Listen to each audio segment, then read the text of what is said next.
It's the Real News Network. I'm Sharmini Pires coming to you from Baltimore.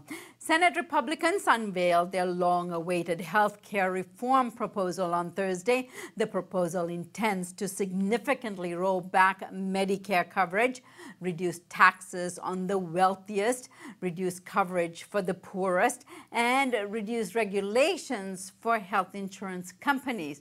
The House of Representatives have already passed a similar bill to dismantle Obamacare in early May, but senators decided to write their own version. They hope to vote on this before the Senate recesses on July 4th. Joining us to take a closer look at the Senate Republican health care proposal is Dr. Jane McAlevey.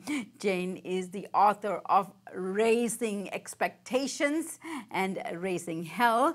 Dr. McAlevey has a new book out, No Shortcuts, Organizing for Power in the New Gilded Age. Thanks for joining us today, Jane. Always a pleasure to be here. Thank you. So, Jane, let's start off with your assessment of the new bill. I mean, first of all, everyone's still trying to actually analyze it because they've been holding it in secret for so long. But without actually reading every word of whatever the Senate just did, we know from the punch numbers that are coming out right now, the key numbers, that not only is it, the idea that Trump said he wanted a less mean bill is sort of hilarious because it's an even meaner bill. What's shocking about it in some ways is I do think that people generally expect the Senate to be slightly more mature, a slightly more refined institution, a little bit more in touch with sort of the average American person, if not American voter. We assume the House is going to be vicious, right-wing, ideological, anti-working people, anti-poor. And we count on the Senate, historically, up until very recently, to be slightly more grown up and mature. And this entire process just throws the concept in right up in the air. Like, there's nothing more mature about how they handled this. There's no more sense of civic engagement or civic responsibility that came out of how the Senate did this. The process is an outrage. The results is an outrage.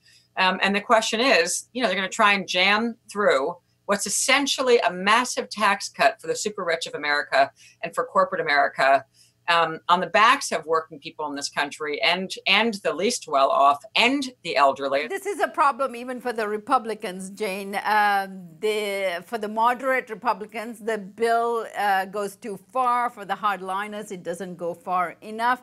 Do you think this bill will even get the 51 votes that they need to pass? What's encouraging right now is I think it may not actually pass. Unlike a lot of bad things that are actually happening and we don't seem to be stopping, there's a combination of factors about why I think this may be stopped. And principally, frankly, it's because it creates some strange bedfellows, right? I mean, you've got Republican governors who are trying to figure out how to plug budget holes. You've got CEOs of major hospital and healthcare corporations who are like freaking out, in addition to our types, in addition to people in the progressive movement who are already advocates for working people, for justice, for poor people. Of course, it's outrageous, but I think it is so severe. It is not differentiated enough from the House bill that I actually think there's a good chance that this is going to get defeated again. And that's if we do our work hard and fast in the next few days. It'd be really nice to teach them a lesson, frankly, that even when they work in secrecy and even when they work in the most anti-democratic manner possible, the rap that they've been putting out is, well, this is how the Democrats did Obamacare.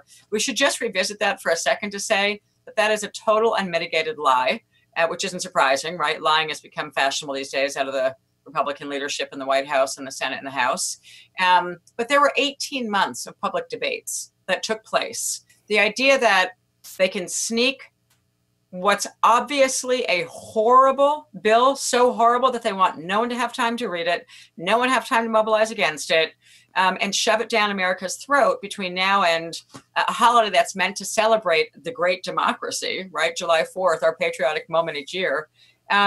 it's really an insult to American democracy that they would actually try to do this leading into the sort of patriotic holiday of the year. According to polls, which tend to agree with you, that repealing Obamacare is the least popular legislation in history. It enjoys only 17% approval, which means that the Republicans that voted for Trump also disagree with what the Republicans have proposed here. Why do you think they are so intent on passing a health care bill that they can put their name on it at the risk of taking a hit at the ballot box?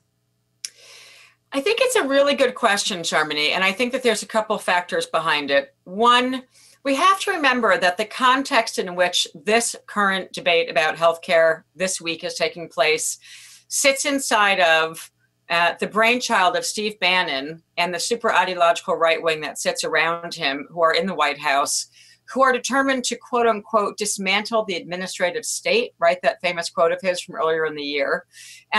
If you see the destruction of Medicaid and Medicare, two signature acts that took a tremendous amount of mobilization and organizing and deep power building in this country to pass in the mid-1960s, if you put it on the continuum that this has been a multi-decade attack by the super ideological right wing and their corporate allies to roll back the clock on every good thing passed in this country as a result of a strong trade union movement and a strong civil rights movement, then to me, you start to think this makes more sense, right? They're such ideologues right now that defeat at the ballot box for some of them is like, that's a willing sacrifice for Steve Bannon, by the way. Breitbart News and Steve Bannon, he's not at the ballot box in 2018 or 2020. So for the sort of architects of the right-wing strategy, I think for them, it's perfectly fine to sacrifice some of their own. They don't mind, right? Seriously. So at an analytical level, you look at the attack on the Voting Rights Act, you look at the attack on the National Labor Relations Act, you look at the repeal and the attack of Medicaid and Medicare.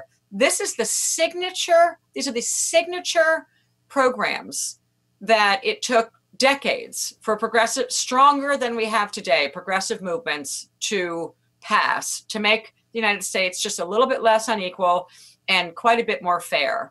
And we're way past that now. So I think if you're Steve Bannon, I think if you're sitting in, and you can visualize this, I can visualize this, if you're sitting in the war room of the ideological right, which is who's governing the country right now, sacrificing a few of their colleagues in a swing state election to meet the long-term objective of actually rolling back every single gain the progressive movement in this country fought for decades ago, that's okay with them. And I think I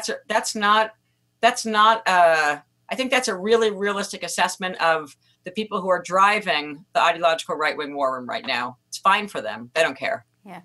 They're totally happy to sacrifice some Republicans in the broader service of we're going to take this country back to the Gilded Age of the 1920s. Like, get the title of my new book is like Organizing for Power in the New Gilded Age. Every day I wake up and I sort of think to myself, I'm so glad that we stuck Gilded Age in there, the New Gilded Age, because we are in it and they are taking us to it. And to get out of this mess, it's going to take the kind of movements that we built coming out of the last Gilded Age in the early 1930s and 40s and 50s and 60s. So, yeah. So if you look at this as a continuum of an assault on everything good, then it makes sense. All right, Jane, I thank you so much for joining us, and we will be following the passage of this bill, and I hope you can join us again. Thank you. Thank you. And thank you for joining us here on the Real News Network.